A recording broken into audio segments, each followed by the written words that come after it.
So number three is attraction marketing. Main already said this a while ago. So how to get people to come to you.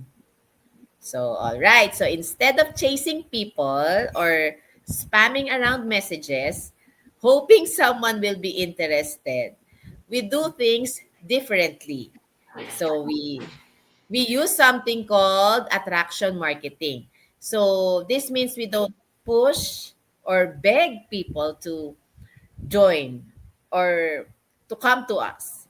We simply share valuable content, tell our stories, and show how this business has changed our lives and our other digital entrepreneur friends.